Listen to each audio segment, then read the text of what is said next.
We are on a verdict watch in the Au Pair Affair Red Rum trial. Verdict can happen at any moment, although maybe not right at this moment. Good morning. How are you? This is a special Saturday morning cartoon edition of the Tangent True Crime Podcast. Grab your coffee, grab your bagels. I know it's cold where you are. It's cold where I am. Snuggle up because we're going to talk about what happened down in Virginia. Brendan Banfield, the IRS agent, took the stand in his own defense. Wow. We'll play some of that for you, break it down. I have a lot of questions about the evidence. A lot of people have questions about the au pair. What's going to happen to young Juliana Magalhães, the au pair from Brazil with the sweet hot deal? What's going to happen there? We'll answer all the questions. We'll get to your comments.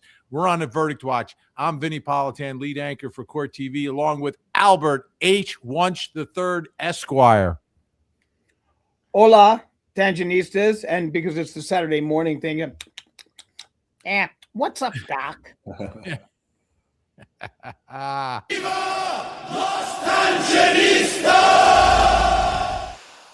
And, of course, the radio legend, the one, the only, Jonesy. Greetings from Elizabeth, New Jersey. How about that? This is, ladies and gentlemen, your Saturday morning edition of the Tangent True Crime Podcast.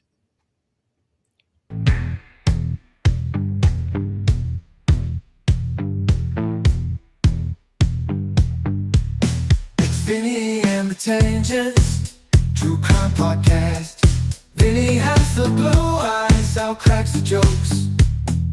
Jonesy stays behind his shades, entertaining all the folks. It's Vinny and the Tangent True Crime Podcast. Load up all your comments, hit those super chats. Let's go smash that like button so we can all have a blast. Vinny, Al, and Jonesy on the job. They're the Sugar Hill Gang of true crime. They're telling stories of days gone by. They take crime and turn into a good old time. It's Vinny and the Tangent True Crime Podcast. Great to have you aboard. This is going to be something. This The show, this trial, this verdict, everything. Everybody, like coast to coast, people are like freezing right now. Freezing. I got snow flurries here in Georgia. Oh, It's 5 degrees here. 5 degrees. Yikes! It's brutal. see, now if you said 3 degrees, if you changed it a little bit, if you skewered it, it would be a musical reference. The 3 degrees. And the wind chill, the real feel. Jonesy, I was thinking maybe we should have sent you outside today just to do weather updates. That would be kind of cool. Yeah. Yeah, So, this is a cool. real deal thing though. When we were kids, the weatherman never told you about stuff like that. It's Right. like it's cold out. yeah, but look at this. Look at what we're getting here. Gen X, 6 degrees. I wonder 5 where that- degrees up in Massachusetts. -7 in Butler, PA. Oh, Yikes. It's 1 degree in Ohio this morning. 9 degrees wherever New Hampshire. -1 in New Hampshire. 0 in Illinois. Jennifer Sube, 9 degrees. 9 So, degrees. That's yeah. hot. That, actually, that's the highest one that was reported, right? 9 degrees. Right Well, now, Daphne's yeah. got 10 in Kentucky. 10. Oh, all right. They win. There you go. Well, I think we're supposed to be around 12 degrees. I haven't checked, but I mean, it woke me up though. And we're gonna get these winds tonight. It's gonna be awful. But Well, I've got something that'll make people warm. I'm going to wish everyone today is Don Bosco Feast Day. So it is a very, very special day for the Salesian family and for all of us that went to Don Bosco High School. It is the day that, and sadly, that Don Bosco passed away, and it is his feast day as a saint. So happy feast day of Don Bosco to all, and let that warm your spirits and your soul. I always thought Don Bosco was the leader of the Bosco family from North Jersey. And he was an offshoot from the Bonanos, but I didn't realize that. So Don is father in Italian. Okay, Right, so that's right. where that comes from. His name is actually John Bosco, Saint John John Bosco, the only Catholic saint that is canonized on Easter Sunday. So what do you And the only saint who likes chocolate milk. right? He's the patron saint of chocolate milk and sometimes malteds. Well, that was going to be my question. What is he the saint of? Don't they He's a have saint of- specialities? Yes, he's a saint of apprentices, of laborers, and of actors. Oh, there we go. If I'm not mistaken, Clara is the official saint of broadcasting. That is I'd actually be gifted one of the Court TV reporters once with a statue of Clara, because I had looked it up, and supposedly Clara is the patron saint of this thing of ours. this thing about Miriam down in Miami, 57. We got 42 in Chico, Southwest Ohio, -6. All right, now -16 Celsius in Newfoundland. That's impossible. What is -16 Celsius? Wait, I'll do the Really math. on cold. that. Isn't that really cold? That's You know, they tried, 343,000 degrees below zero. they Zero. tried to teach us the metric system in the 70s. It was a big thing, and they changed the signs on the interstates, where they added signs that had miles per hour and kilometers per hour. Yeah. And they tried to Kilometers. teach us it for a while in elementary school, and then they stopped. Me They too. realized that we weren't bright enough. No, but now I know neither. Like I'm not good at any measurements because they gave me like a year and a half or 2 years of metrics. They gave me like 3 years of the other, and I didn't learn either one. Maine, 10 degrees. That's actually pretty good for Maine. Dedham, Massachusetts, 7 degrees. Oh. 0 in Minnesota, 12 in Baltimore. 50 degrees in Orange County, California. What are you doing awake this early? Good morning, Nina. 47 in Washington State, 6 in Oklahoma City, -16 in Canada. Oh, Canada. All right. Exit 114, 15 degrees. 114. 114 would be just around the Art Center, Homedale. Yeah, it's kind of like Woodridge and that, a little bit below Woodridge. Yeah, I think Homedale. Homedale. Woodbridge, I Homedale. mean, I'm sorry. Yeah, Homedale. 12 degrees, Veneta. 11 feels like -5. 11 in the Ozarks. Jeez. And how about this from overseas? 11 in the UK from Emily Gracie Lou. Wow. So it's cold. We've established that it is cold. Okay. So let's start here with the overall thoughts as we're on this verdict watch. Okay. Personally, I believe that his story is ridiculous. I find every piece of it absurd, filled with ridiculous coincidences to make it all sort of fit. So to me, her story, the au pair, lines up with common sense logic.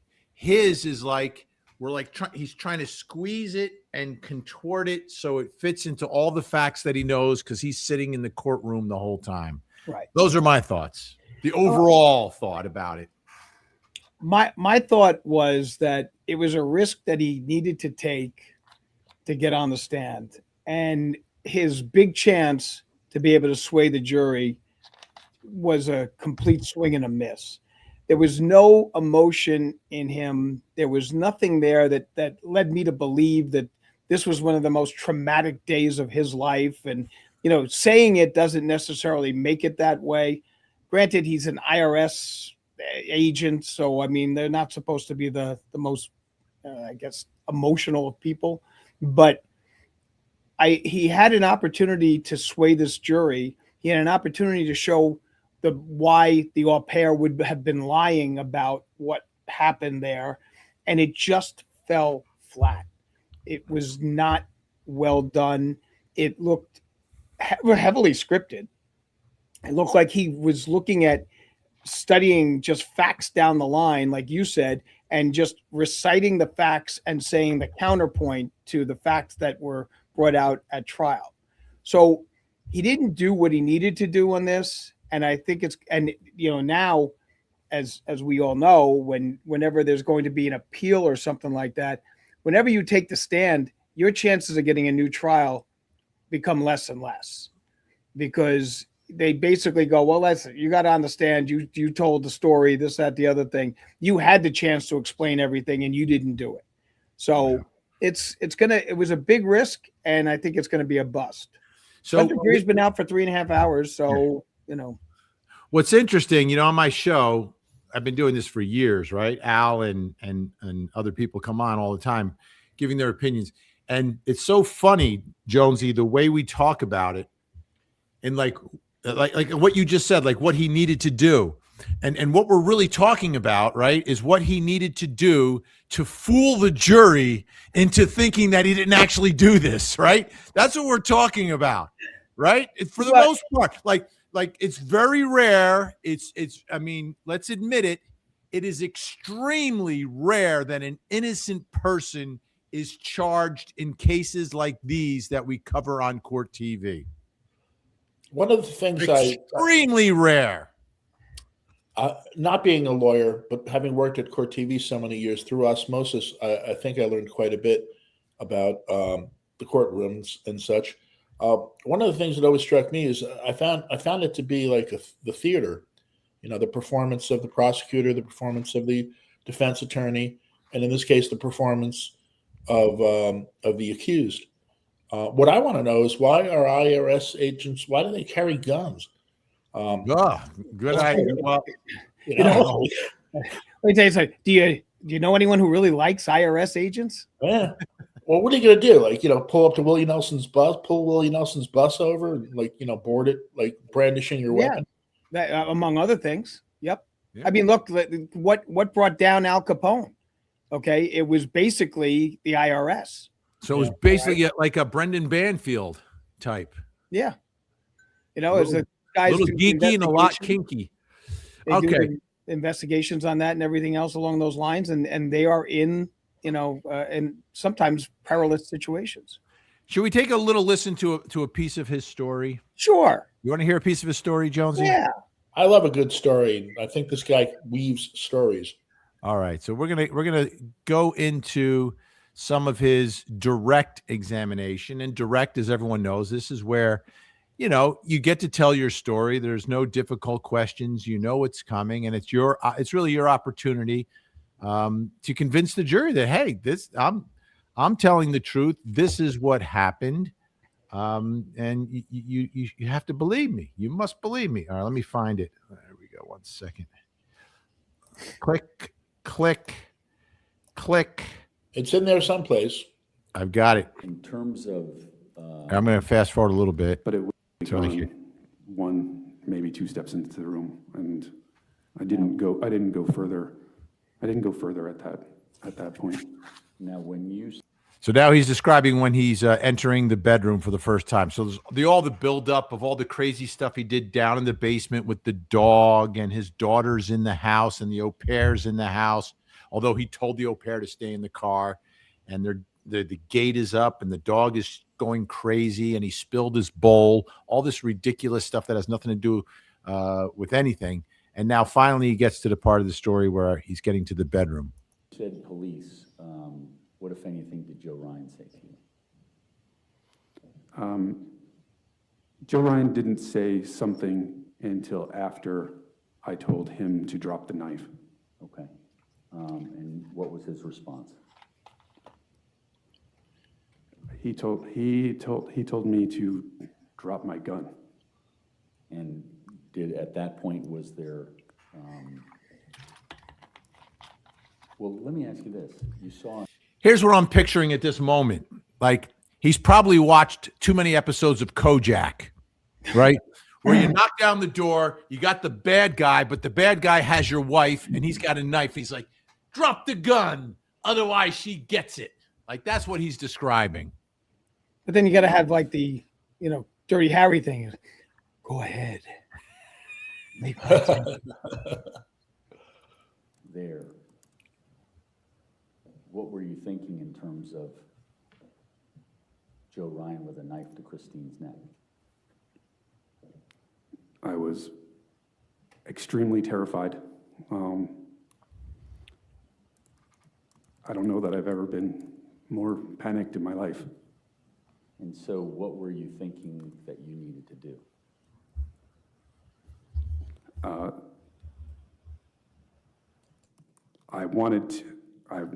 was hoping to de-escalate the situation. Can we just do one thing real quick? This has been bugging me. Sure. What's this haircut? I can't. I don't understand what's going on with his hair. I can't tell if there's a part. Is it in the middle? It's like the strangest little. It looks to me like Did not. Like what's going on there? it looks to me like what men do when they're balding. The hair's short and kind of like headed in the direction towards the front, like not a comb over, but like it's a style that I see in gentlemen. It's very much like Herman Munster. Is that how Herman's was? That's how Herman's was. You have that kind of it's a Fred Gwynn kind of look of the Herman Munster-esque. And the reason I say that is because I'm looking at this guy and he's telling these stories because he's trying to downplay the affair with the au pair, and he's talking about all, like Julio Iglesias, all the other women I've loved, like all these other affairs he's had, including his best friend's girlfriend. Yeah, best friend's wife. Well, Was his wife? he said it was before they were married. I don't know. Okay. So Come on, who hasn't done that? My best friend's girlfriend. Jonesy, no, you did not. One, only best friend or friend? Well, he tried to downplay the level of friendship also. Well, the answer is yes to the question, but I'm trying to count. If it's best friends, the answer is yes. If you want a number, you have to best friend. Hey, note to self: no double dates with Jonesy. Yeah, exactly. Holy crud. Oh, what can I say? They meet me and hey, Oh my! All right, I'm sorry. I digress. Oh wait, I think we've got an answer on what it is from Lisa Mitchell, GD. A backwards Caesar. He's got a backwards cesarean. I'll buy that. Yeah. Thank you, Lisa. Good morning. Maybe that's what it is. Well, if you put Herman Munster's picture up there, you'll see it's like it back and it comes down on the sides like that. All right, now I got to find Herman Munster. Like Well, you're giving me work to do here. I'm Make sorry. sure it's not John Shuck. Is that his name? John Shuck was the name of a guy who played Herman Munster. Yeah, in one he of was those. also in Rockford. Macmillan and Wife. He was in Macmillan and Wife. He was also in the movie MASH, and he played the dentist who ended up trying to have himself offed. He wanted to commit suicide, and that's where they started the song "Suicide Is Painless," which is the theme of. It's a movie great MASH. song. Yeah. Wait a minute, it didn't. For those who don't know, the lyrics to the theme for MASH that he refers to are "Suicide is painless." Yes, that's the name. Right, of it. exactly. It's a song. It's a song. All right, where is this going? Every now and then, I roll that out for a happy and peppy program. Love. Happy and peppy.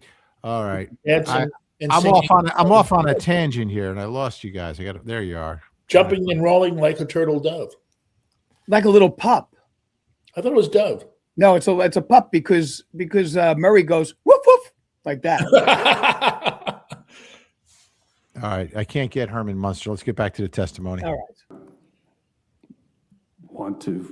I did not want to shoot him. I wanted him to let her go. And so, after he said you dropped the gun, what did you say? I repeated to drop the knife and to let her go. And did he say anything to you? He did. He told me that she was hers, that she was hers, and that she gave herself to me. And Christine kind of yelled, moaned at this point also. Okay, I'm sorry, you said she was hers? She was his, sorry. She was, Line, please. Can you say Makeup. Boom. he said that she was his and that she gave herself to him, to me, is what, she gave herself to me is what he said. He had a year to rehearse, like every night in his cell after he got arrested. He had every night to rehearse. This was like his line. This was the big line. You can't have her. She is mine, hers. Wait, she is his? He's mine. Oh, she's hers. And like, come on. I would have gone with the pronoun optional way of doing this. Jonesy, what do you make so far of his recitation of the scene inside the bedroom? Like you say, it seems like it's out of a TV crime show. You know, the whole standoff and what he said to him. I mean, you know, he should have, like, at that point, shouldn't he have said something like, "Either way, you're going to die"? Did I fire 5 shots or did I fire 6? In all the excitement, I kind of lost out, but I know myself. But you have to ask yourself, do I feel lucky? Well, do you, punk? Like that's what I would have done. I like the quiet delivery, which was Clint Eastwood's thing. Yeah. Very soft in the delivery, low in voice. Oh yeah, like even with he's like, every day I would come in here to this restaurant, and Mabel would hand me my black coffee. It's going on for 20 years, and today, she handed me my coffee, and there was 25 scoops of sugar in it. Right. I knew there was something wrong. Right. Has he ever made a bad movie? They're just all so good. Yeah, Joe, early on, I bet he did. yeah, the spaghetti. Boston Oh, Mo. spaghetti You kidding me? Those spaghetti westerns were great. They were great, but I mean They were the other great. things he did prior to that. TMI Jonesy. Boston Mo says a little too much information from you this morning. Oh, That's my thing. That's your I thing. wear my heart on my sleeve. Let's get back to the reverse Caesar. And, I'm sorry, I interrupted. What happened then? Christine kind of yelled or moaned, or both, and it seems that she went to her left, my right, a little bit. Okay. Now, when she yelled or moaned, what did that indicate to you? I thought that she was being injured, being stabbed. Did you see him stab her? It appeared that he was putting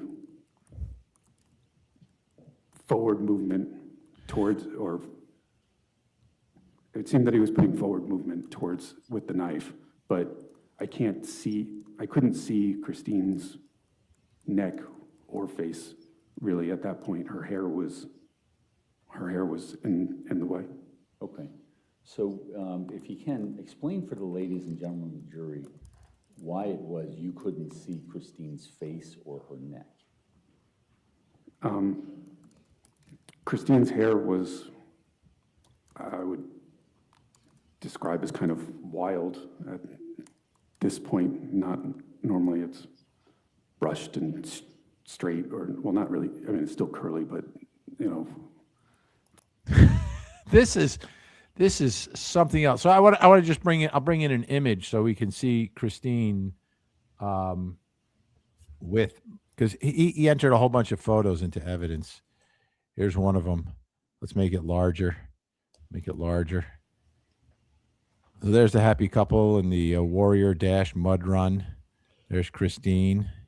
I thought I was seeing things when they were caked with mud. No, So they were in the mud run describe it. because they're just a wild. He loves doing those things. Very romantic with his wife. Oh, here they are out at dinner. Look at that. What are they having?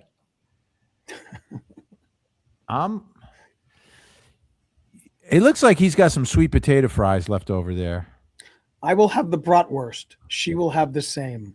I think this was brunch because it looks like a mixture of foods. So it looks like more of a brunch. But there's the curly hair that he was talking about.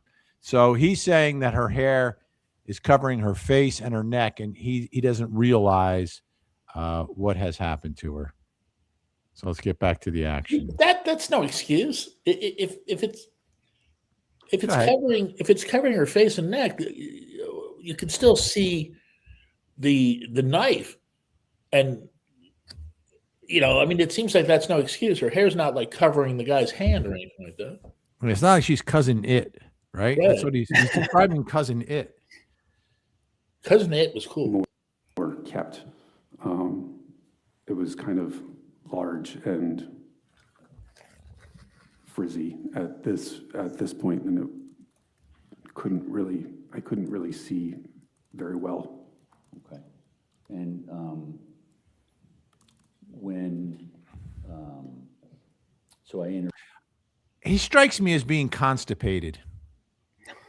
Well, you had that was our whole McDonald's conversation. Right. At McDonald's, he wasn't constipated, allegedly. But Well, he's in there too long. everything seems so difficult for him to say. Like he doesn't speak like a normal human being speaks. Because he's manufacturing some form of emotion that he thinks is emotion. It's coming across horrendously, but it's supposed to be his way of trying to show you that it was such a horrible experience that he's recounting it in that slow way that you would see, in some movie, like, All About Eve, when you start talking about what was happening in the past and what happened to you.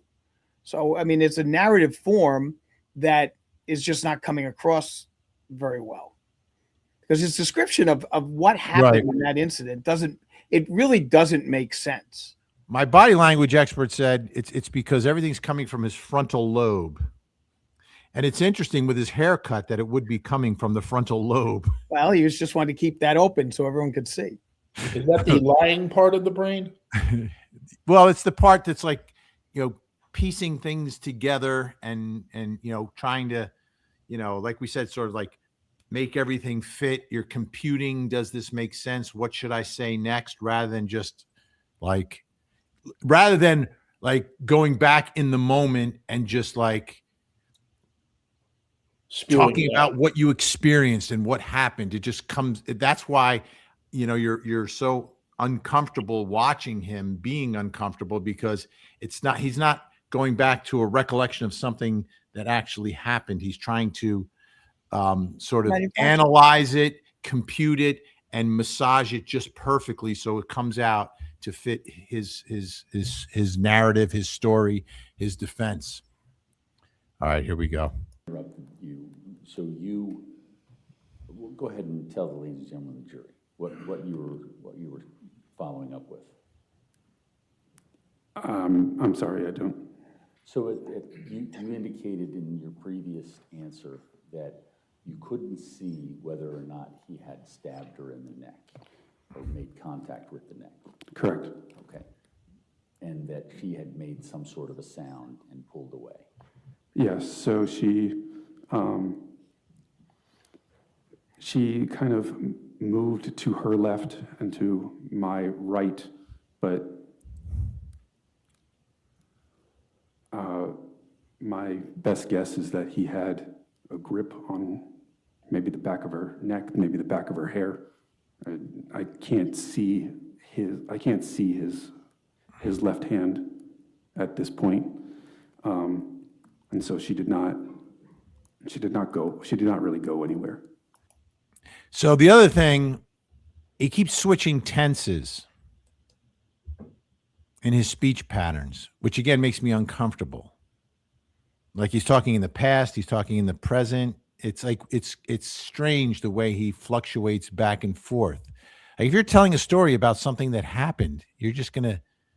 I walk in and there he is, and I saw him, and oh my goodness, you know what I mean? Like he's like, and then he's like, it's too mechanical, all of it, and the switching of the tenses is again what makes it very awkward and unnatural. And you know what? It's the amount of this is where people always get screwed up. It's the amount of detail he keeps putting into the story that makes it less and less believable, because this is all going so quickly. And then she went to the left, I went to the right, and then stand up, sit down, fight. I mean, it's like, what are you doing here? Talk about what I walked in. This is what I saw. I was freaked out. I screamed, put the knife down. He told me, put the gun down. I fired.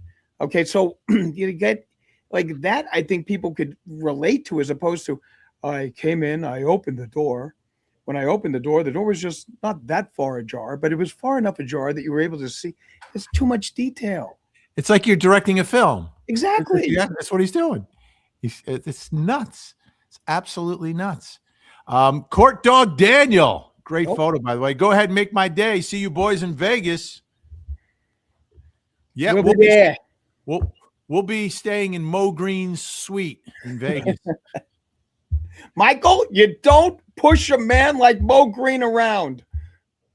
Jonesy will make that mistake. Jonesy, don't push around Mo Green. I'd be scared. You don't buy me out. I buy you out. Right. Corleones don't have that kind of muscle anymore. Let's get back in. Did she appear to be injured greater than what you thought when you saw her? It appeared that she had some amount of, I believe that she had some amount of blood in her hair at this point. From where you could see it? Yes. Okay. Now, let me just ask you this. Other than your training, had you ever shot a person before? I had never used my firearm outside of a range situation. And just to clarify my question, it sounds like you had shot somebody in training. You just did training, correct? I did not shoot anybody in training. I have not used my weapon in duty at any point, or the only time I had used my firearm was at a gun range or at training. Okay. So basically, he's as experienced as the au pair. Yeah. But you know what? Like, even that expression, she had some amount of blood in her hair. Yeah, that's not natural, right? How about she was bleeding? Yeah. She was bleeding. I mean, I saw blood.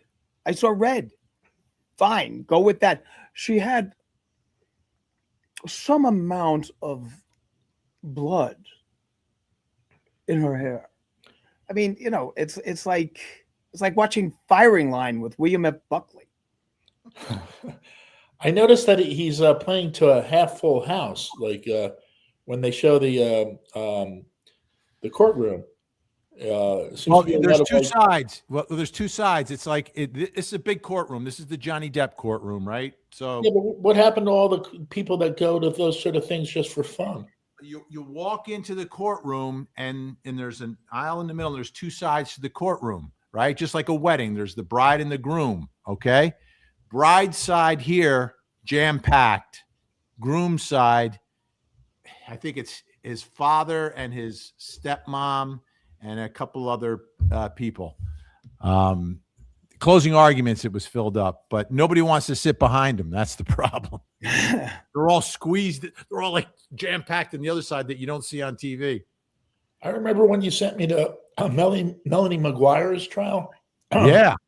It was like a hot ticket. I had to show like Court TV ID to like get in front of the line. To even get in, yeah. like and then I didn't realize it, but that day I learned that some people go to those sort of things for entertainment, like theater. Oh, they do. Yeah. When I was a traveling correspondent going to, trial after trial after trial, you bump into people. And it was, for the big trials, obviously it's much, much bigger. But for instance, we were doing a pretty big one out in Vegas, and people were like, and it's really the moms, right? Or the wives who plan the family trip. Honey, we're going to Vegas. Oh, great. Let's go. He's in the casino. She's at the courthouse, right? Hey, kids, we're going to Orlando. Dad, all right, great. Dad's with the kids at the attractions. Mom's at the courthouse, getting in line to watch Casey Anthony. So, no, it's really a thing. And, for all the Court TV viewers around the country, when Court TV rolls into your town, you're going to want to go. My mother-in-law, when Court TV came to town, she went to the courthouse. So, yeah, exactly. And by the way, Jonesy, I don't know if you know this, but the Melanie Maguire story right now, I guess I don't know when it was produced, but it's running now on Netflix. Oh, really? Yeah, it's called Suitcase Murder, I think. Even though see, the real Suitcase Murder was the one, Red Rum was the one in Florida where the suitcase was the weapon. Melanie Maguire was just the disposal was in the suitcase. She the thing that strikes me in memory, and I was talking to some people about this recently, is she was the one who seemed to be the initiator of the clean the crime scene thing, and it backfired on her because she cleaned it because one of the things was it was just too spotless. She had cleaned it, used so much bleach and everything that there was nothing there. There was no DNA in the shower. Like if I go to anyone's shower, there's gonna be DNA everywhere because you're cleaning yourself, skin cells all over the place. And in hers, it was pristine, not a drop of anything. All right. Oh, good question here from Wanda. What's the next trial after this one? The next big one, right? Corey Richins out of Utah. She's accused of poisoning her husband. And there's been two different versions of it. One version, early on, prosecutors were saying it was a fentanyl-laced Moscow Mule. Okay. Fentanyl-laced Moscow. Have you ever had a Moscow Mule? No. Al? I've had one. I don't like them. Yeah, they're served in those special copper things. It's like a copper cup that it's in. Yeah. It's got ginger beer and everything. I assume it has vodka if it's Moscow Mule, no? I guess. I don't know. I All I know. know is that it doesn't. Not something that I mean, you know me. I drink wine, but I've tried it. It's not anything that I enjoy. A lot of wine. Drinks a lot of wine. We had a lot of wine at the Don Bosco Feast Mass yesterday. There we go. Every mass I go to is BYOB. In the moment. There wasn't a lot of space between Joe and Christine. I was very fearful of hitting Christine. Now, I think it odd that he calls him Joe. Yeah, that I was just gonna say, that is hey, it was Joe. Okay. I mean, why wouldn't you call him the murderer? Okay. Yeah. The guy who was trying to kill my wife. or did. No, he's saying he's the one that did. No, but what I'm saying is that he's calling him Joe. Right. But You can't possibly ask. I mean, that's just sounds like, hey, it was Joe. Joe. I mean, I would be like that villain, that scumbag that was attacking my wife with a knife. I wouldn't give him the dignity of calling him Joe.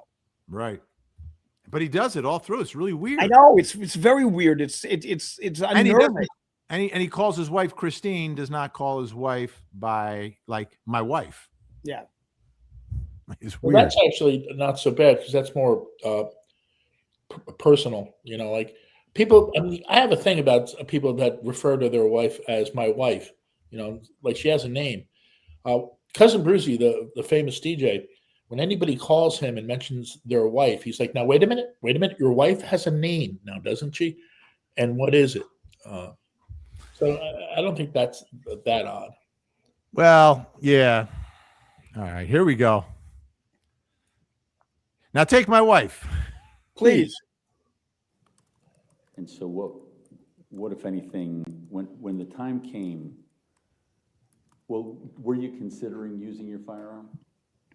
Yes. At what point did that start? I mean, very quickly in the situation, but there's only, his head isn't far from Christine's head. I guess his part of his body is partially behind Christine's body. Part of his body is behind the bed.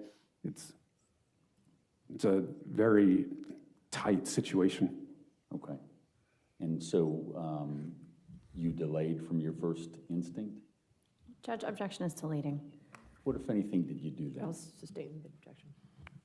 I mean,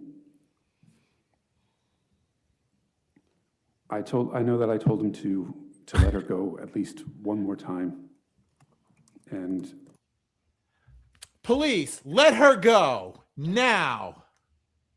Let's go. Drop it, buddy. This is a Saturday morning cartoon, this guy's testimony. It's like, you with the knife, put the knife down.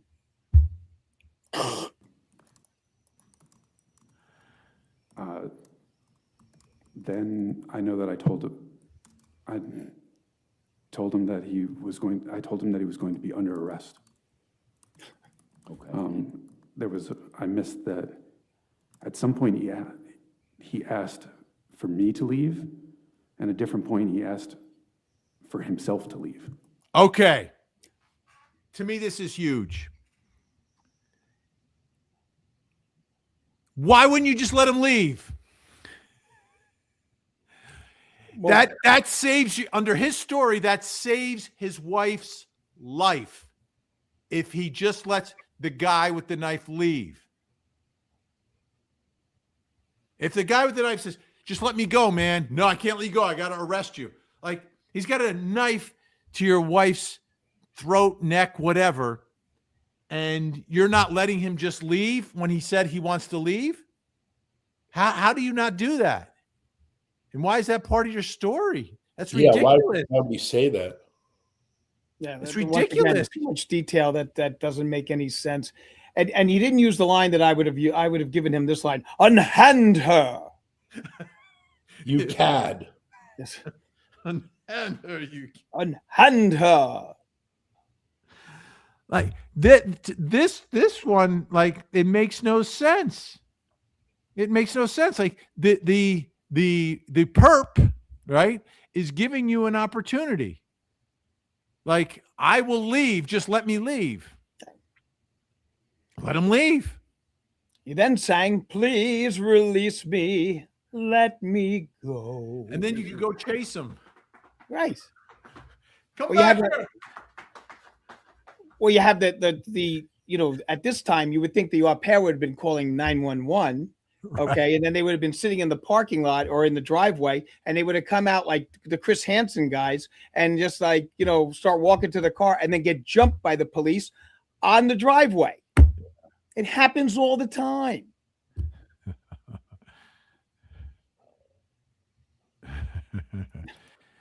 Day in the life of my cat. Perp has to leave and he won't let him. Instead shoots him. Guilty. Yeah, Guilty. doesn't that actually make him right there make him guilty of red rumming the mail? Yes, unless it's defense of others, right? So Right.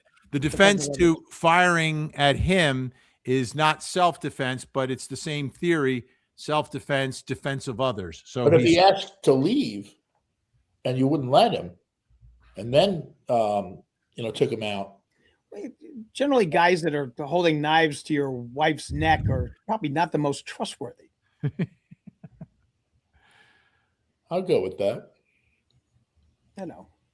And there was a reason for it to believe that was going to be the situation. You know, I mean, he could have then just stabbed her and then gone after me. But Right. What if he really didn't leave? no, that's just Wow. it. What if he was downstairs and there's Chris Hansen and he's got lemonade and cookies? Wow. Wow. All right, let's get to a little more here. And what did you say to those requests? At that point, that was when I told him that he was under arrest. Okay. Can you explain to the ladies and gentlemen of the jury what, if anything, took place that caused you to discharge your firearm? It appeared that he did a very forceful stab towards Christine, and Christine kind of spun away from him. So she was facing towards me, and I guess she like rotated as she spun away from him and landed on her stomach on the ground. This kind of had Joe now like on his knees, kind of facing Christine, of which I saw him do a downward stabbing stroke, and that's when I fired at him. And when you fired, were you able to determine whether or not you made contact? I didn't know where I made contact, but I believed that I made contact as he moved. Okay. He moved backwards, He moved backwards a little bit away from Christine. At that point. Yeah. Okay. What did you So Okay. Like, this is absurd. yeah. Go All ahead. right. So it's like, you know, first of all, he's got a knife. The other guy's got a gun. He's already said, listen, just let me go. I'll leave right now. No problem. And then all of a sudden he decides he's going to take on the gun by stabbing the wife. I mean, does that make any sense whatsoever? I mean, it's just like, you know, you've got that, you don't bring a knife to a gunfight like that. And he's got that situation where he goes from, you know what, let me get out of here. We'll move on and we're all good. And well, no, you're under arrest. Oh, okay. Now I'm going to stab her. So you have a real reason to get rid of me. Right. At that point, it's like the old, taking your own life by cop situation. This was the part that destroyed him, because what he should have said was this: I come into the room, he's got the knife, he's slitting her throat, I fired at him. That's what I thought the story was going to be. That's what it he had should have been. he had already taken the life, and then he fired and then tried to save his wife. And plus, it's, if you look at the knife, it doesn't look like the kind of knife you would be stabbing somebody with, because it's got like that rounded edge on the Yeah. front of it. It's the most peculiar type of knife that you would bring if you were going to try to stab someone. I mean, maybe slit the throat, that might work, but I mean, I'm talking about with regards to stabbing, that's not the kind of thing to do. I walked in, he had the knife, he was bringing it right across her throat. I screamed. He didn't drop the knife. I fired. Boom. That was it. She's lying there, neck cut open. But, I'm crying. I'm trying to do first aid, this, that, the other thing. Call 911. Call 911. He put so many details into this situation that he basically shot himself in the foot. Yeah. All right, let's get back to a little more testimony here. This is unreal. I immediately hurried towards Christine, and I actually stepped over her, and I told her to stay down as I stepped over her. I did this so that I could look at Joe Ryan and see if he was still a threat. And what, if anything, did you see when you went over there? I saw the knife on the floor. Okay, was that the first time you saw the knife in its full? That was the first time I could fully see the knife. The other times, it was in his grip and obscured by Christine's hair. And the knife that you saw is the same knife that you've seen in the Commonwealth's photos? Yes. Okay. Before, at some point, did you help Christine? At that moment, I did not help Christine yet. I used my foot and dragged the knife towards me with my toe to move the knife away from Joe. Okay, so if you can, so that there's an image in their minds, can you explain from stepping over Christine to doing what you just said with the knife? I probably need to take another step or two to get closer to Joe. The knife was very close to Joe. It's like I reached my right foot forward. I still had my gun pointed at him. So I reached my right foot forward, and I guess stuck my toe out and dragged it back towards me so that it was not next to him. Okay, and So I put my right foot in, and then I put my right foot out. I did my right foot in, and I shake it all about. I mean, this is the most absurd. Why are you having all of this detail? Unbelievable. I just want to, and I'm keeping my eye on the chat as well as things are going here. I just want to make sure people aren't confused on this Saturday morning. From my perspective, been on Court TV for years, the verdict watch begins once the jury gets the case until they deliver a verdict. They are not currently deliberating, just so you know. They are not currently deliberating. They did get the weekend off. They'll be back 10 a.m. on Monday. 10 a.m. on Monday. The clock will continue ticking. But for me, we are always on a verdict watch once the jury gets the case until they come back and come to some unanimous conclusion, or they get to the point where they cannot agree. So that's a term of art. I just didn't want anyone to be misled by that, because I saw some confusion in the chat. So I want to clarify that. So what we're doing on this Saturday morning is taking a look at some of his testimony, analyzing his testimony and the issues in the case. His story, does it make sense as he's telling us right now? It's twofold for him, though. From my perspective, it's not just his demeanor is off. It's the story itself is off as well. As hard as I believe he is trying to make everything fit, it doesn't fit the way he wants it to fit. And the way he's delivering it makes it even worse, right? That's my analysis, my perspective of watching hundreds and hundreds of trials, thousands of witnesses, hundreds and hundreds of defendants who have taken the stand through the years or been interrogated or been questioned on body cam. That's what I see happening. So let's get a little more, because there's another moment here that I think is a big moment, just like not letting him go to save his wife. what would you say the distance was where the knife was when you first touched it with your foot? I'm sorry, the distance from Joe Ryan when you first touched it with your foot? Not more than a foot and a half. Okay. And when you removed it from the area around him, how far was it from Joe Ryan? Maybe 5 or 6 feet, but immediately next to me. Okay. So what did you do then next? I didn't notice that Joe was moving. And Well, let me ask you this. Did you ever touch Joe?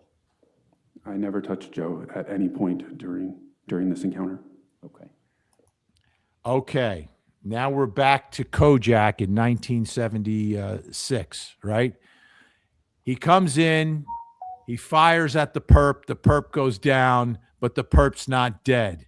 Like, why would you not fire more than once? Law enforcement, that is part of your training until the threat is done. And this is a guy who had just, according to him, plunged that steel into his wife. So there might be a little bit of anger as well along with it, along with taking out the threat, but just one, boom, get that knife away. And now I'm going over here. And now his back is turned and Joe is now starting to gain consciousness again. Ridiculous. Well, I don't know if he needed to fire twice. I mean, you're supposed to neutralize the individual, and that's supposed to be the situation on that. How many police officers that you have represented through the year, Al, when they're confronted with an armed suspect threatening or taking the life of another human being, fired one bullet? A lot of them. I mean, I'll be honest with you, it's a lot of them because they're not. See, the thing is also, you got to understand, under the circumstances there, I mean, which the part of the story that is completely unbelievable is the daughter is still in the house. Okay. Yeah.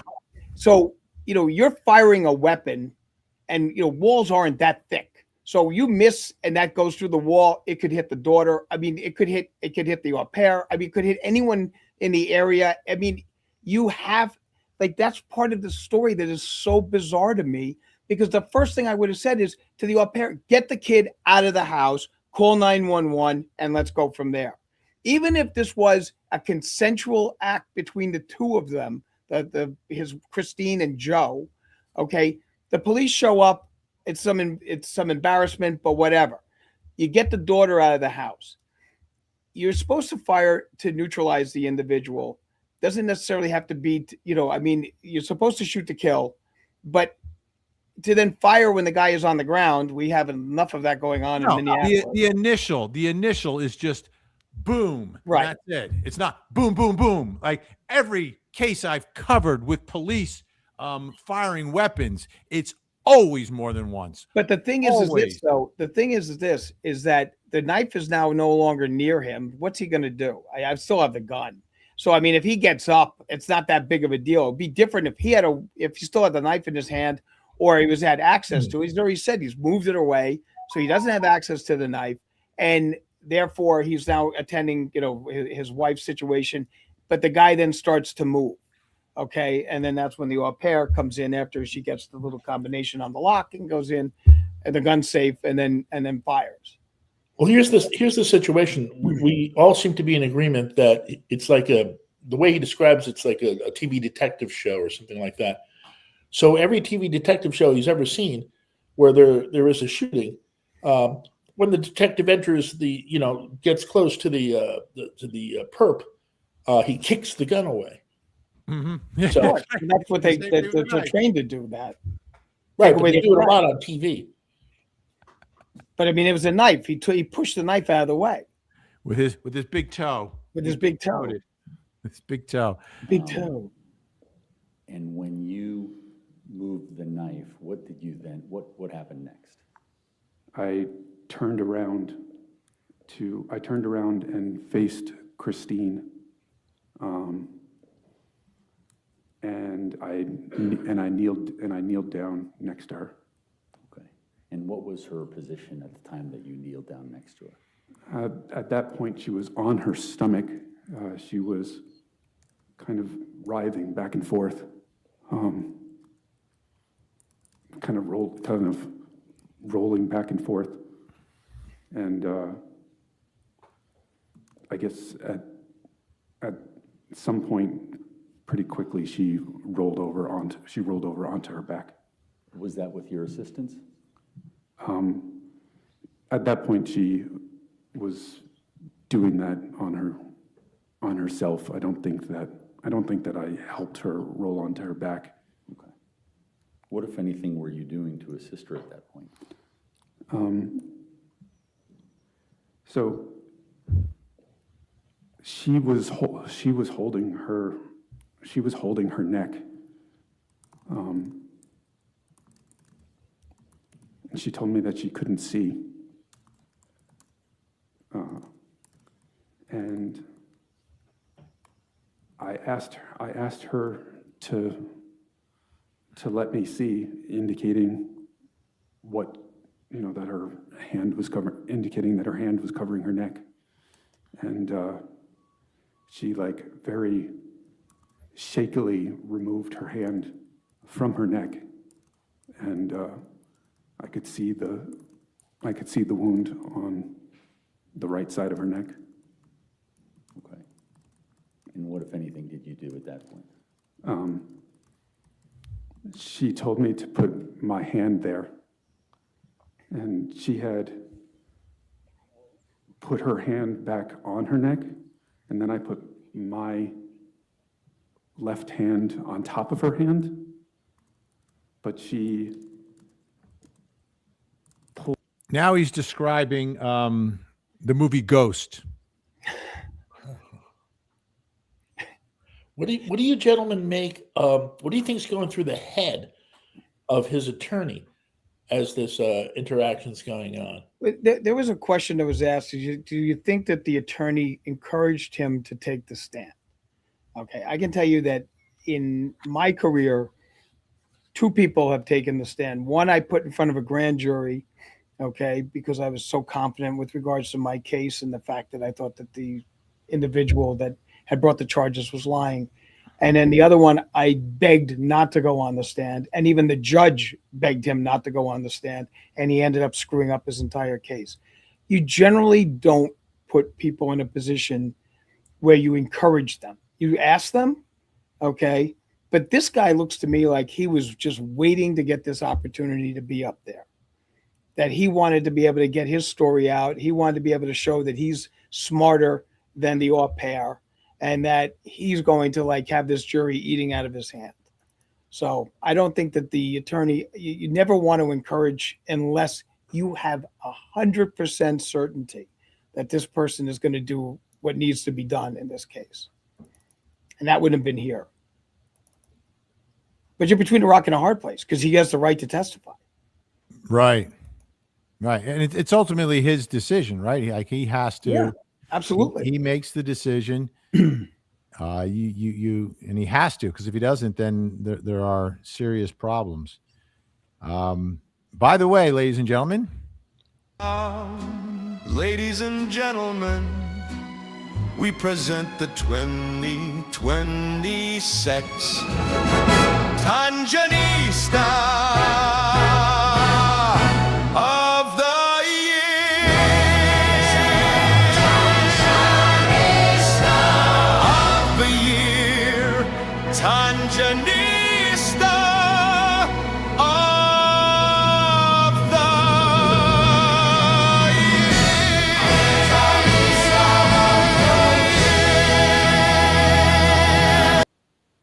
thank you, Little Miss America K, 1999. Fantastic.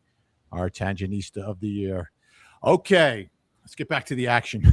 Hand from underneath mine and put her hand back on top of my hand and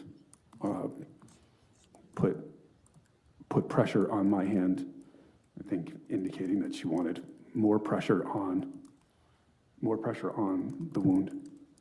And did you do that? Yes, I had my hands on hers trying to apply pressure.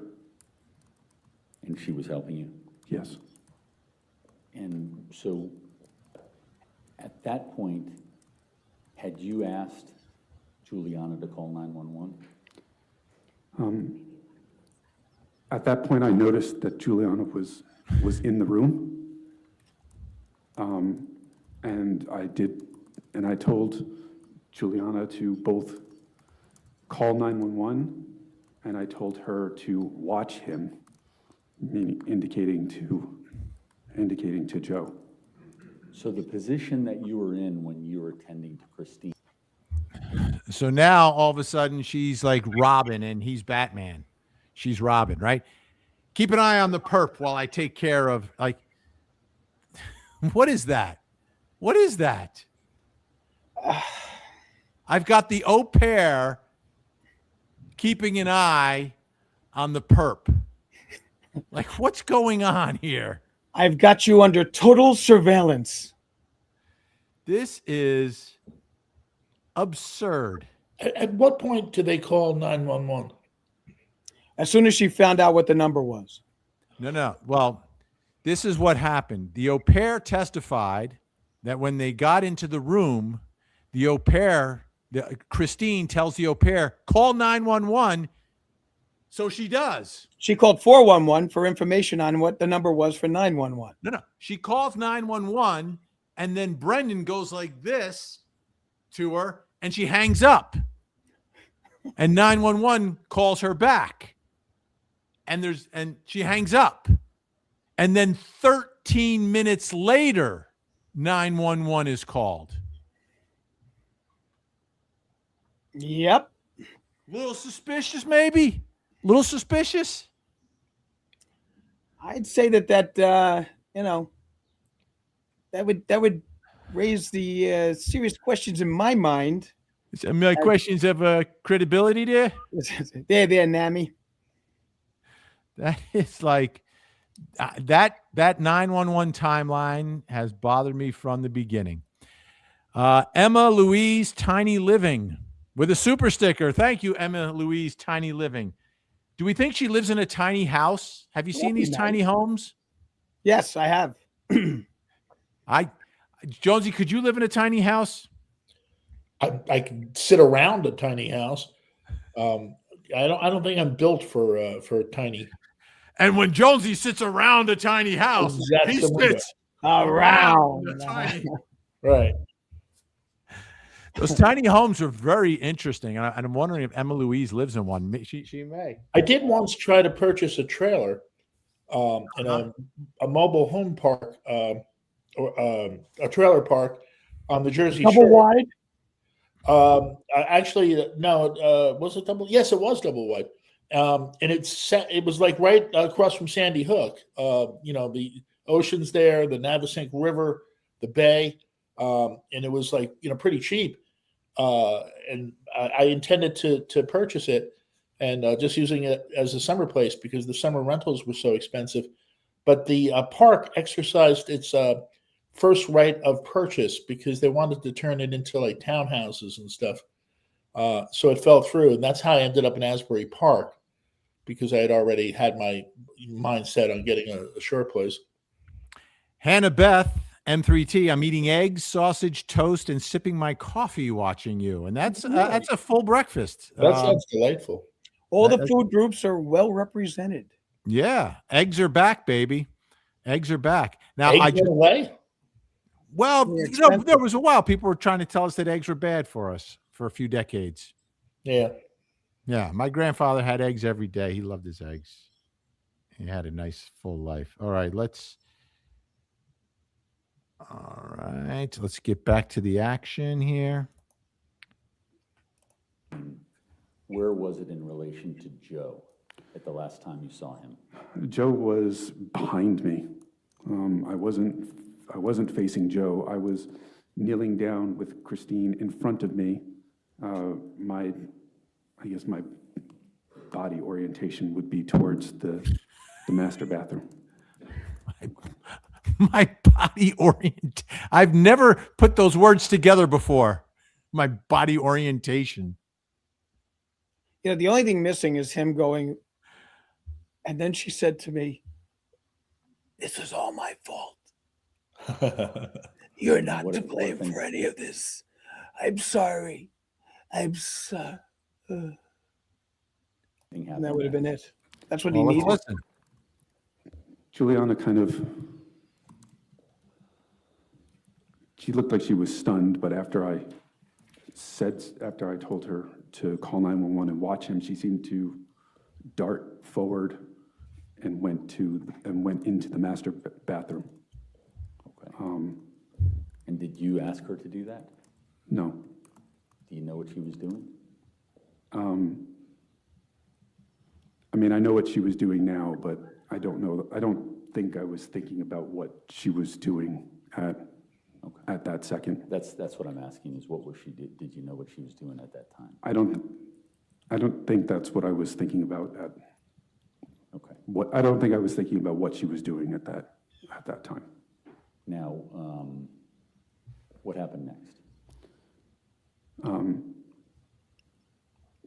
Christine told me that she was bleeding out and that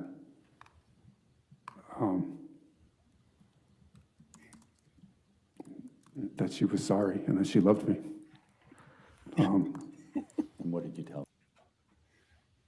Al, it's part of the story. It's a, you got to go with the sorry. original part. I'm sorry. I love you. Say goodbye to Uncle Louie for me.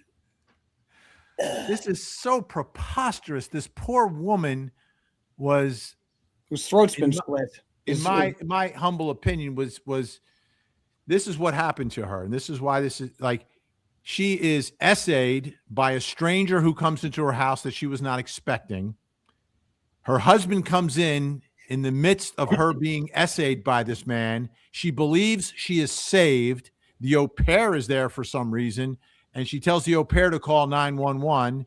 And then after they take care of the perp, then he turns the knife onto her, and now she realizes that her husband is the one who is there to take her life. This is the cruelest, most sadistic, twisted plot.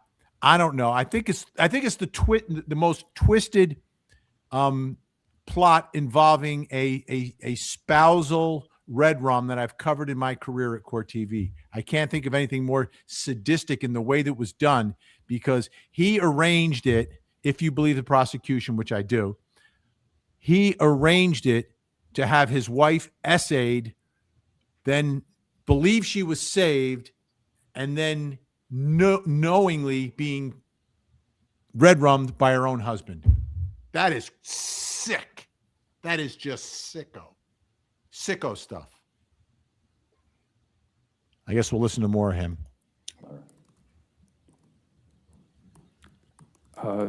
It was at this point that there was another shot. And I looked up and I saw that Juliana had my other firearm. And I was stunned that Juliana had shot. Okay. Did you, where was she in relation to where you were? She was in front of the master bathroom door. It's kind of a double door. And so, how far do you think she was from you when you shot? Not very Or far when at she shot? Not very far at all. Maybe 4 or 5 feet. Was there any indication as to why she shot prior to shooting? I didn't hear her say anything prior to. I didn't hear her say anything prior to her shooting. Now, at any point, do you recall Joe Ryan touching you? So this was at roughly the same time as the shot. I don't exactly know. If I would assume maybe almost simultaneously. Joe Ryan struck me in my shoulder, like the back part of my shoulder blade. It's the Mannix karate chop. He's trying to knock him out with the Mannix karate chop. Mannix, every episode, we get a karate chop in the neck, and then he would fall unconscious temporarily. Hong Kong. Did you see him do that? I did not see him do that. How did you know it was him? Well, he's the only person behind me. There's no one else. There's no one else behind me. And after you felt that, was that when Juliana shot? to me, those all seem to be within the same second. It's hard to say exactly. Okay. Now, So, under this scenario, and this is another piece of his testimony later on, talking about his relationship with the au pair, he describes it as just another one of his affairs, just another fling, until after this happens, because he falls in love with her because he believes she was his hero because she saved his life. That makes perfect sense. Perfect sense. And he was not in love in the bathtub or the hot tub. No. But at this moment, she became his hero. You She saved shot my life. to the top. So that their eyes locked, and there was like a twinkle at that moment, and Just as Christine is passing, that's when it turned into love. love. But you're missing the quote. Just go, she really loves you. Go with her, Go with her. make her happy. You're my child. Please. That would have been a testimony that would have been necessary at that point. So, I was just doing what she asked, ladies and gentlemen, the jury. Just doing what she asked. it's what Christine would have wanted. It's what you want. She told me. She would have wanted. She knew how good Juliana was with our daughter. That's right. Here's a question. And I posed this on my show last night. If no one gets arrested, is he still with the au pair? Are they still together? Because she moved into the master bedroom after the deaths. Are they still together today? And then my follow-up question to that, if they are, do they hire an au pair to help? I think that I don't know. I don't know if there is. I think he has to keep her by his side, okay? Because you got to keep an eye on her. Because if she's turning around and and fesses up at some point in time or tells somebody else about the story, I'm in Right. trouble. I got to keep a short leash on her. How And do I about her, bring in though? another au pair? I mean, You think they'd be married? You think they'd be married? hello, Brazil. Can I have another one, please? Thank you. Would they be married? Yeah, I think they would be. They talked about it. I mean, there were I think talks they- about I the name. think they would be. They were coming up with names for kids. This was The insanity. woman saved his life, for God's sakes. Saved his life. Okay. Much like Danny saved Sandy when she almost drowned. That's right. That's right. Good By the point. way, we're live streaming on Court TV and CosG4922 gifting 5 Court TV memberships. Thank you so much. Well, that's By the very way, nice. if you're not watching on Court TV, you can go over there, subscribe, and you can also get a great membership. Lots of perks over there on the Court TV YouTube channel if you've never ventured over there. And also wanted to acknowledge, I think we have one more I want to acknowledge. 1 second. Oh, I can't find it. It is what it is. I'm a Well, you know, one-man show. And if One- history is any indicator with regards to this man getting on the stand, I see what you did there. What did I see do? what you did. Well, they're going to find out in a moment. wait, could you do the line again, please? Yes. If history is any indicator. War to civil rights and all the revolution fights. World War I and World War II. Well, always knows who is who. It's this day in history. This day in history. History. Now let's listen to his story.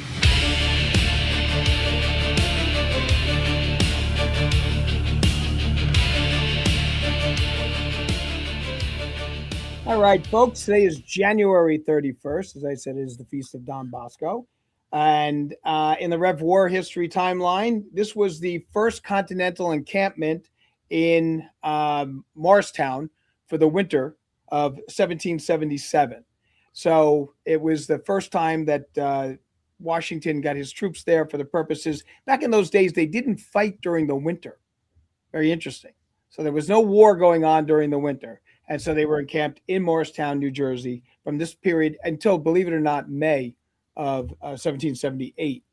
This day in history, in 1943, Field Marshal Friedrich Paulus surrendered his army to the Soviets at the Battle of Stalingrad. The significance of that was that Paulus was completely surrounded and wanted to surrender. Hitler told him, no, you're not going to surrender. He said, well, I want to surrender. And then Hitler said, I'm going to promote you to field marshal. And no field marshal in the history of the German, German Empire has ever surrendered. And he surrendered anyway. So it was a field marshal that surrendered to the Soviet army at Stalingrad. In 1945, it was the execution of Private Evie Slovak for desertion, the only U.S. soldier who was executed in World War II for desertion. It had not happened prior to that. The Civil War was the last time that had happened. Slovak didn't think that he was going to be executed. He thought he was going to prison. Boy, was he surprised.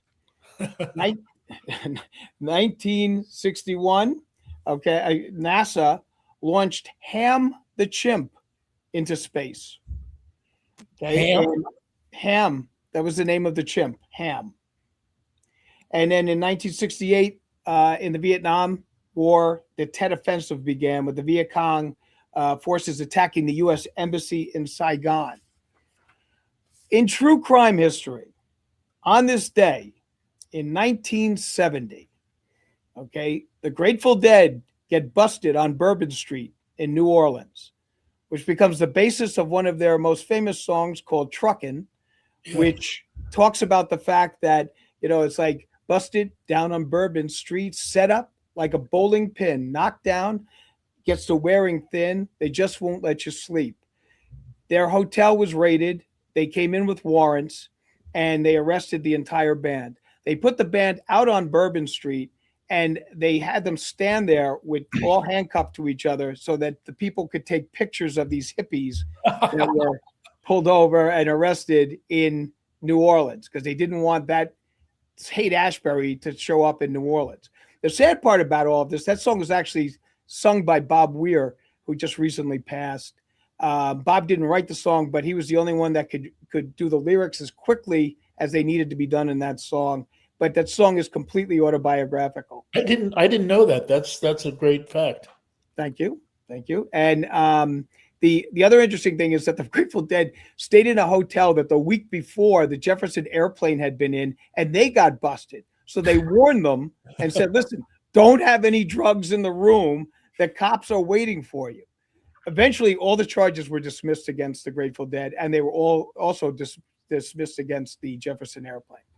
2013, this was an interesting scenario that happened at the Stay on Main Hotel in Los Angeles.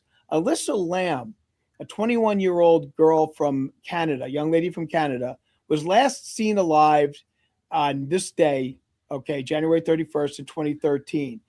They showed her in an elevator, and it looked like she was scared, and she was looking out, looking back in, hiding in the elevator, then goes out, looks around, and then she disappears. February 8th, her parents contact the authorities and say, we haven't found her. We don't know where she is. They end up doing this investigation. They can't find her. There's people in the hotel complaining about water pressure. People in the hotel complaining that the water tastes funny and that it's got a kind of a tint to it, that it's really gross. They send maintenance up to assist her, and they open it up and they find her there. They don't know if she had been red-rummed or whether this was a accidental situation or whatever. Turns out it gets ruled to be an accident, but it became really one of the catalysts of the true crime craze. Yeah. That really got that kicked off. There were so many shows that were on dealing with this subject. There was documentaries. There was all this stuff going forward.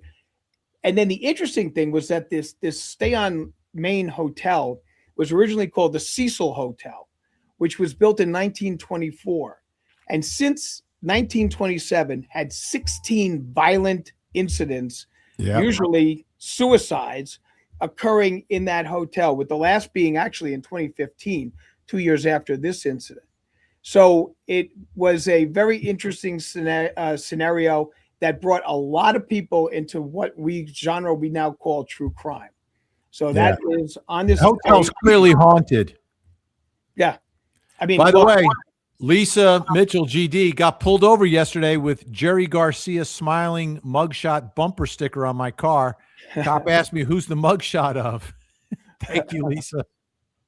on that January 31st, they so listen to the song Truckin', and pay kudos to good old Bob Weir, who just recently passed, way too young, by the way. Also Catherine O'Hara passed yesterday. Yeah. Another a legend in the business and a comedy legend, also way too young. So this is what happened on this day in history, January 31st. Fantastic, Al. And by the way, Elisa Lam, the one who the movie Dark Water was based on. Yes. That's coming from Salina, 984. All right. Now, Al, I know you have to go. Or how much time do you have? I have a few more minutes. I can stay for another 15. Oh, okay. Excellent. Do we have to give you overtime? Yeah, I'm already on overtime because it's a Saturday. Are you in the mood for some breakfast here? I think we got some leftovers. Oh, well, that may be bacon. Do you think are those sweet potato fries or is that bacon? I was thinking it looks like bacon. Yeah.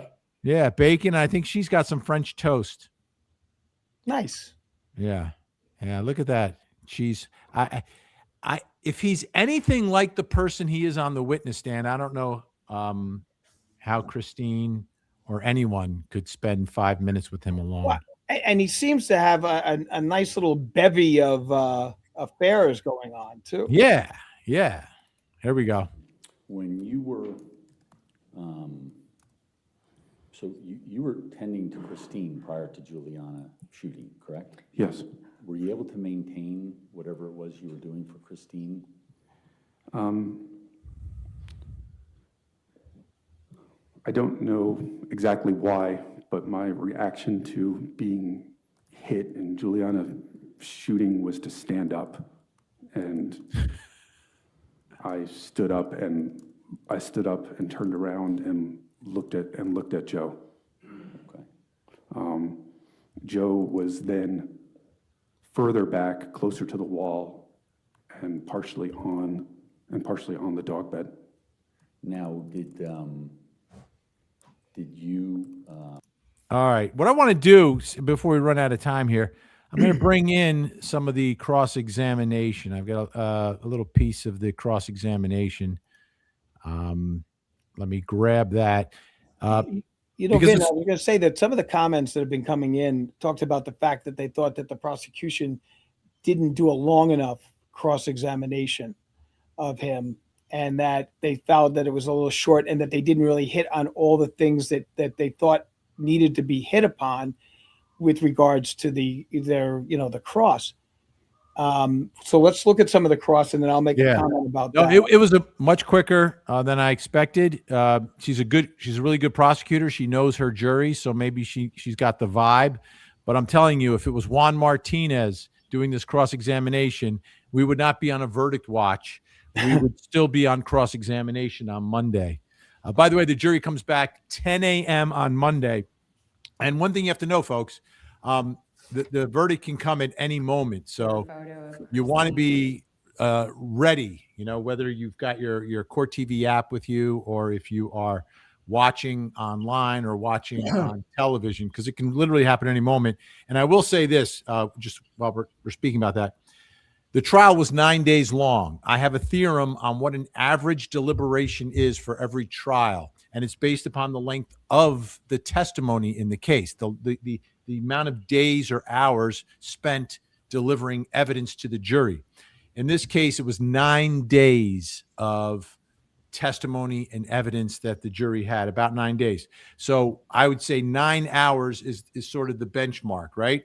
Until you get to 9 hours of deliberations, I don't think it's a long deliberation. Once you get past 9 hours, then it starts to get a little bit long. We had about 3 and change on Friday. They'll come back on Monday. If it's a normal jury with normal deliberations and they can agree, you can expect a verdict sometime, probably mid to late afternoon on Monday. That would be normal. If this goes into Tuesday, from my perspective, we are now into a longer deliberation. So with that said, here's a piece of the cross-examination. A single other photo of Christine where she wasn't in a public bathroom that she could have used as her profile photo? I'm sure she could choose whatever profile photo she would have wanted. I don't know why. I mean, it appears that she took the photo that day and used the photo that day for herself. Okay. All right, so they're talking about the photo that was used on the FetLife website, which is her photo that she used for her profile, allegedly to lure Joseph Ryan. And I've got that video. Where is it? I have that photo. All right, I will re-get it. Let's continue to listen. It's crazy. I had it ready. It's gone. When these solicitations occurred between Christine and the other users on FetLife, she was looking for someone that she expected to engage with her sight unseen, correct? There were not to be any meetings in public in advance of this hookup, correct? That is what the messages seem to appear. Okay, and she was only doing this when either you or Juliana were home, correct? It appeared to me that it happened when I was not home, based on what was presented today often. Right, but Juliana was home, correct? I don't necessarily know where Juliana was at those points. You just know that you weren't there, correct? Well, we went through lots of the evidence that showed that there was many times that I wasn't there. There was points that it showed that the messages were logged into from the CBRN email that Juliana states that she has no knowledge of, never logged into, doesn't know the password to. And so if Juliana is the home, whether she is or not, the only other person that is home is Christine that Right. But most importantly, you are not home, correct? It appears that there was many messages that were sent while I was home and many messages That's that were not what sent I while I asked. wasn't home. I am asking, you were not home. There is both messages that from when I was home and when I was not home, it Okay. appears. Okay. So the person that she picked again was one who was willing to come to her home, not a hotel, without any sort of public meetup first, as seemed to be the ask from most of the other participants on FetLife. Accurate? I didn't read the other messages between the other people. Okay. And this person needed to be willing to bring a knife, correct? I don't know. Okay. I didn't see an ask for the knife. No problem. You were present for your daughter's birth. You remember that? Yes, Okay. And at that time, were you aware that Christine received medication to address her blood clotting disorder? my experience is that she did not, that they tested her in her prenatal experience and that she did not require a medication for it, but they were going to monitor her for it during the delivery. Okay, because you were aware she had a blood clotting disorder, correct? I am aware that she has a blood clotting disorder. Okay. All right, couple of big deals there, right? The blood clotting disorder is, and so is that someone who would then invite someone over for some knife play? Like, that's crazy. That is crazy. I mean, you know what's funny though? When we were young, we used to see those commercials for hemophiliacs, Yes. and now you don't see commercials for hemophilia. I mean, you don't even see that anymore as something that that would be a condition that seems to I mean, obviously it had been pretty prevalent in the 70s that we were seeing commercials for, people who were suffering from hemophilia. But I mean, a blood clotting disorder obviously is something very serious. And would you be doing knife play with somebody who has a blood clotting disorder? That doesn't make sense. So The other thing about the way he's testifying is he says, well, we know that the evidence showed. It's like Yeah. he doesn't get it.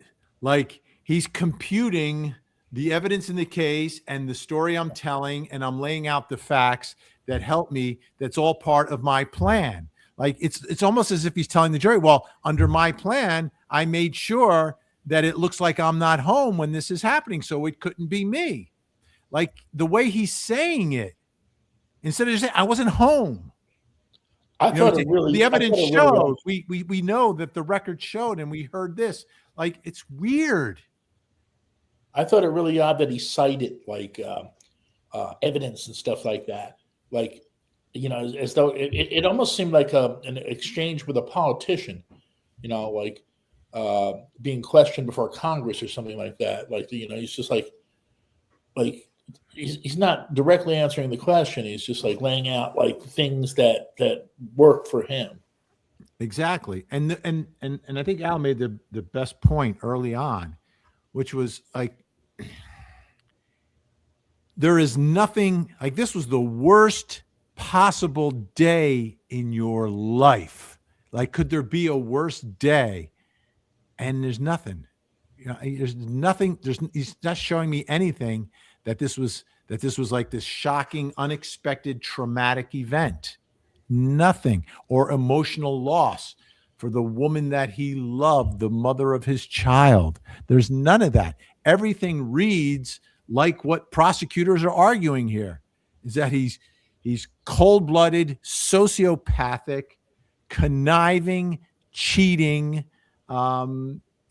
guy, right? I mean, it tracks.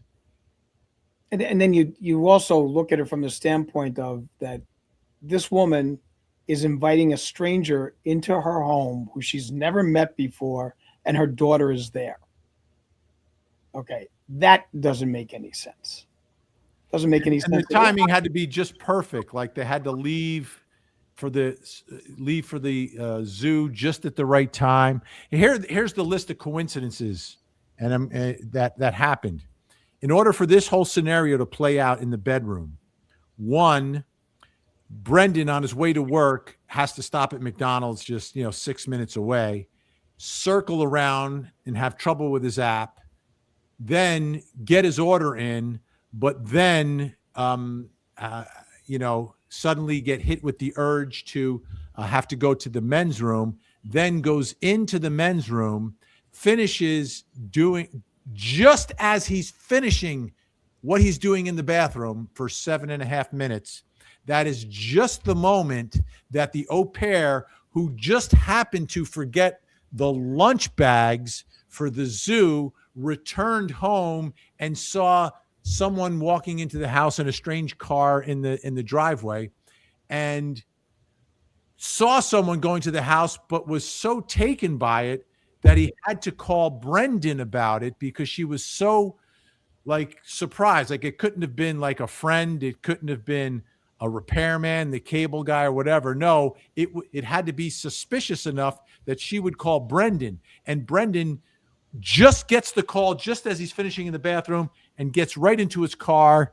And it's just the night where Christine, before she went to sleep, turned off her phone and put it in a drawer downstairs in the kitchen. So all those things are in play. And then the timing is just so precise that he is then able to get home quickly. Because if he doesn't stop at McDonald's, doesn't have to go to the bathroom, he's another 12 minutes down the road, which means he's got another 12 minutes, which is going to take him maybe 20 minutes to get back. Well, they don't call it fast food for nothing, then. And then the whole thing would be done. The so-called attacker would be done with his attack and would be on his way home. And and through all of this, like all these little coincidences that hit just precisely, to me, reeks of like totally put together, staged, orchestrated, scripted. But can I say one thing? One of the comments that was just built that came up remembered that I was the one that said he was going to get up there and say that she was into some rough play and that, you know, she liked it and that, you know, she did work in that industry. So she saw things that were going on and it kind of turned her on and she was having affairs and she was into BDSM. So I said that a week ago. And then what happened this week?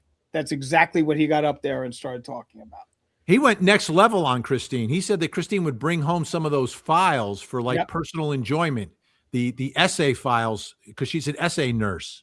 Like that is sick what he did to his wife, allegedly, and what he's saying about her as part of her defense. His defense is really not trashing the au pair so much, and he's not even directly trashing her. He's really trashing the prosecution for feeding her a story, so to speak, and giving her the sweetheart deal that she could not refuse. That's the reason she turns. And he's really trashing his wife in all of this. Which is it's what all her fault. And she even apologized to him for it. Yeah. And you know, it does. Funny thing was that last week when we were going over all these different scenarios that come on, like someone had actually made a comment going, "You're giving the defense ideas." and then this week I'm sitting there, I'm going like, wait a minute, somebody must have been watching this show, because you'd be surprised. You'd be surprised that people would watch. All right, before we run out of time here, folks, let's get a few comments in here. Let's get a few comments in here. I'm just going to randomly go here. Let's see. What is also said that the previous au pair he was with attest to him telling her he wanted to kill Christine. She needed to be on the stand if true.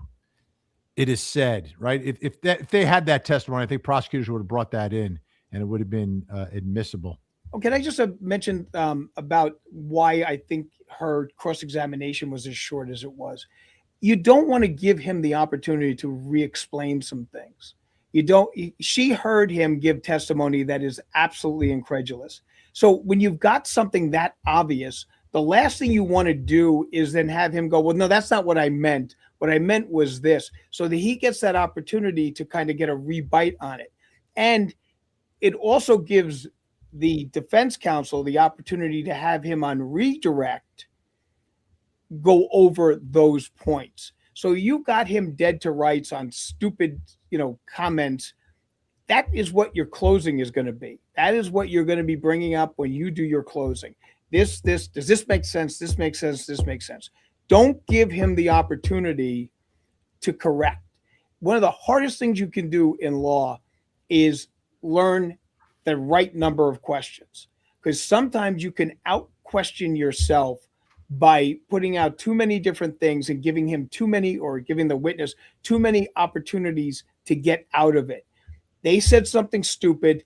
You've got that on there. They've heard that. Move on to something else. Yeah. And then there's two schools of thought. Like I go back to Juan Martinez, who had Jodi Arias on the witness stand for a month on cross-examination. A month. It was amazing. But that's the way he tries cases. He's relentless. I had a witness on for 18 days, Vinny. 18 days. And the judge finally got to the point where the judge said to me, he goes, as soon as I hear you repeat a question, I'm stopping. And he's getting off the stand. And in 18 days, I did not repeat the same question. So kept it going. That's quite impressive. All right. One more little piece of cross, and then we gotta get close to wrapping up here.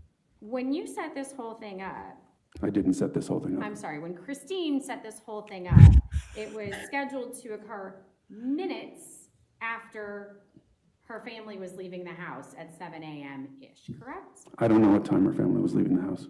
Oh, you hadn't shared with her your plan to go to your meeting early the next morning? I didn't have a meeting the next, I'm sorry, can you ask the question again? Sure, the night before on the 23rd, Oh, on the right? 23rd, sorry. When she is setting this up, she's scheduling it to occur at 7:20-ish a.m., which was going to be minutes after everyone had left the house to go to the zoo, to go to the big meeting, right? That is what the messages seem to say. Okay, and are you telling us that your wife was not aware that you had this big meeting scheduled for the 24th? She was aware that I had the meeting scheduled. Okay, and was she aware that the nanny was taking your daughter to the zoo? It appears to me that she arranged for Juliana to take Valerie to the zoo. She got the parking tickets to take her to the zoo. She had planned it, I don't know, a week, 10 days prior. Right, and the zoo opens at 8 o'clock and everyone's leaving at 7, but she scheduled Joe Ryan to come over at 7:20. Is that correct? I don't know what time she scheduled exactly. Okay. And you indicated that This is such a great point. This is such a great point. This is a game over point for me. Like to like a little 20-minute bumper or a 10-minute bumper, that's absurd. It makes no sense whatsoever. Makes no sense. And let's face it, if this woman has been involved in affairs, she's going to a hotel anyway. I mean, like, you're not doing this at your home where the au pair could come back with the child, or, you know, it's like where my wife sleeps, where my children play with their toys. That's not where you end up doing this kind of BDSM moment. Okay? With a stranger with a knife. stranger that you've never met before Never that met. is bringing a knife. Yeah, absolutely. And by the way, in choosing Joe Ryan, there were a bunch of other prospects, but they all wanted to meet first. Right. The pre-meet, the pre-meet, which makes sense, you know, from the Yeah. standpoint of that, you know, it's just a risk for them as much as a risk for her. So they want to meet first, make sure that they're, one, to make sure it's a human being, that there's a real person, and two, that they are somewhat compatible.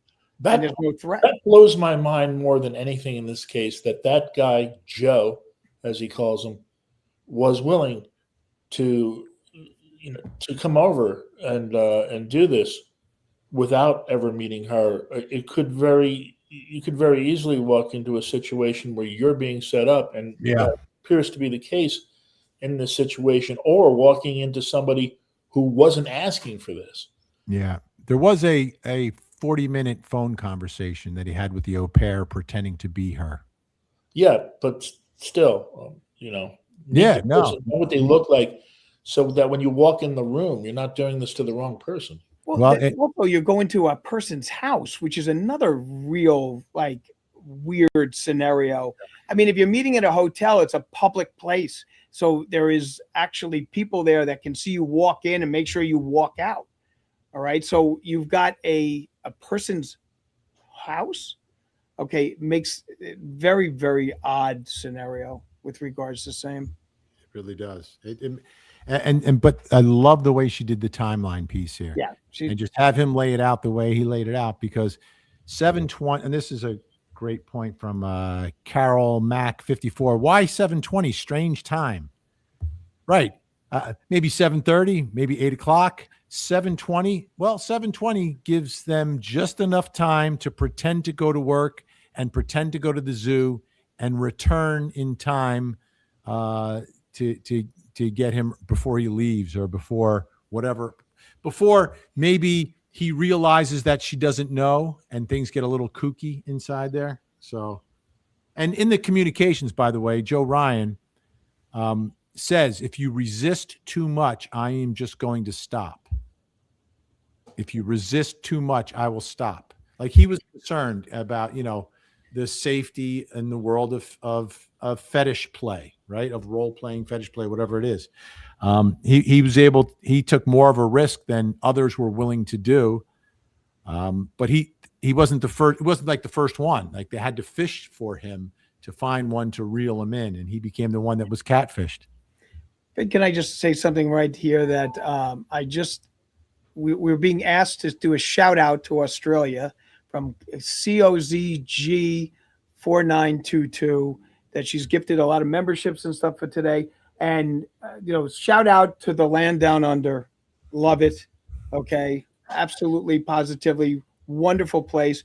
Very much involved with a number of bands from Australia that were punk rock bands and stuff. So we love Australia, and shout out to you. And thank you for watching, and thank you for your gifted memberships.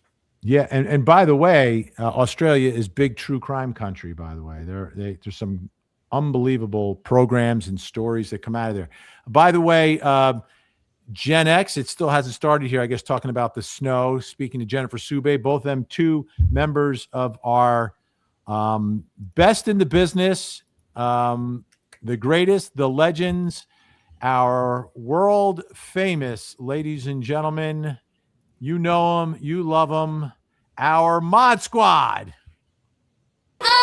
The Mod Squad, keeping order in the chat. The Mod Squad, spotting trolls who attack. Oh, Gen X is ready and on the scene. Frankie Figs making sure they're keeping it clean. Jennifer Sube telling haters don't be so mean. And Ashley Bouchard on top of our Facebook screen. We are the Mod Squad, cleaning up the mess. The Mod Squad, simply the best. The Mod Squad. Waking up early on this Saturday, the Mod Squad on the job. Thank you, ladies. Thank you so much. By the way, people may have noticed the shirt I'm wearing. And Al, what are you wearing? Viva. There you go. Well, We've got Now, I was thinking, do you have to say allegedly if you're wearing a garment that says allegedly? right. So it's presumed. I'm It's like protected. a disclaimer. I should wear this on the air all the time to protect against defamation. It's my defamation definition? shield. That- Allegedly, man. Okay.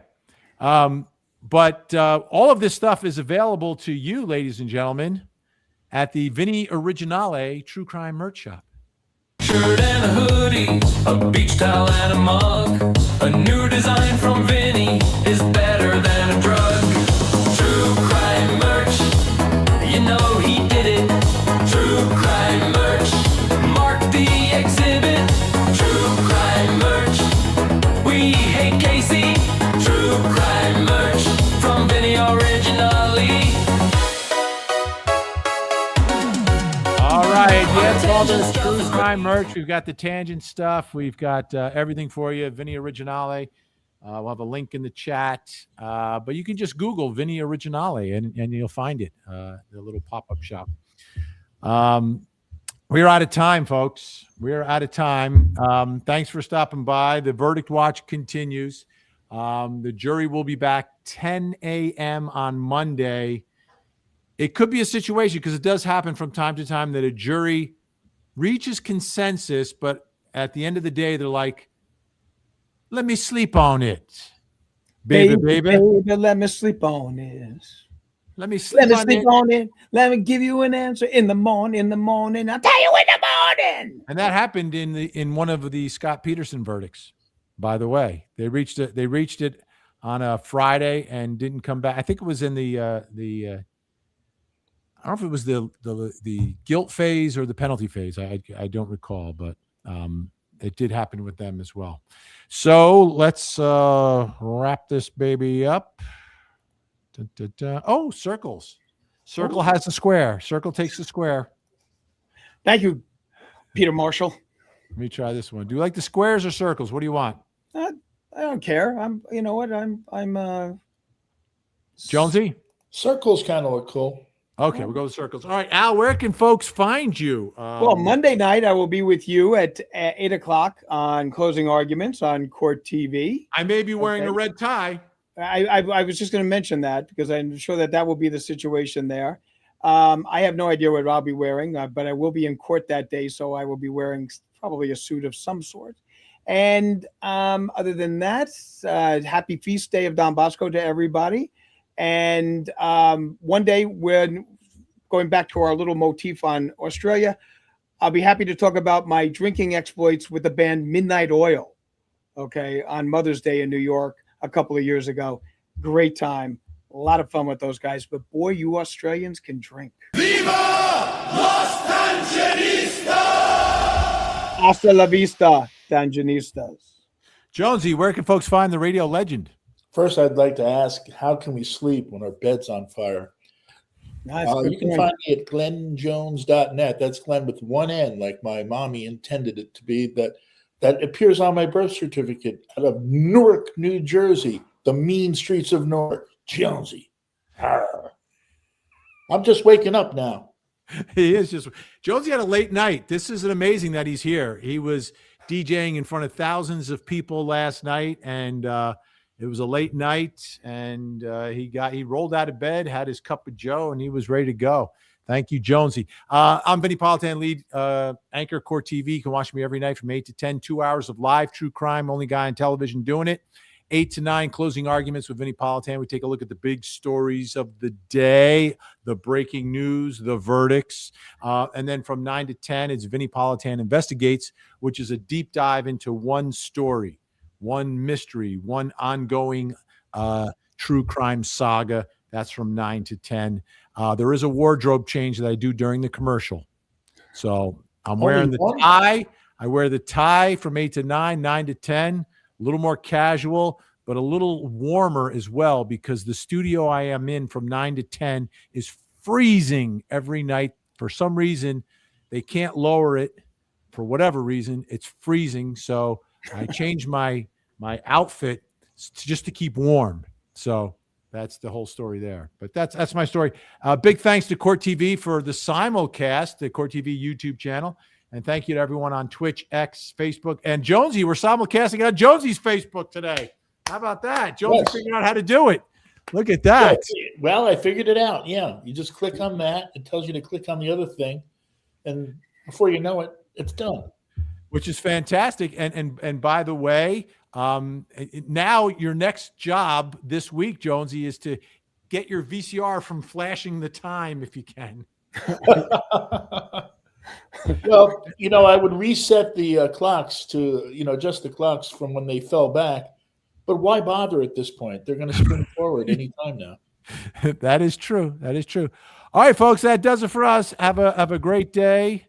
I got to load things up here. Boop, boop. All right. Say goodnight, Jonesy. Good night, Jonesy.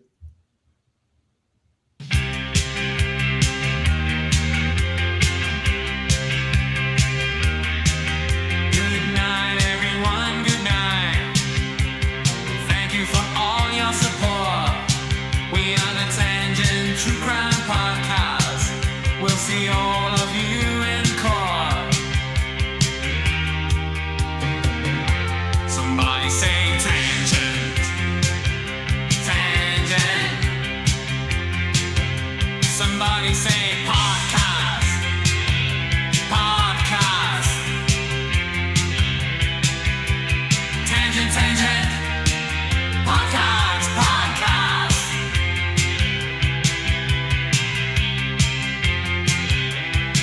This is the Tangent Podcast. Good night, everyone. Good night. Thank you for all your support.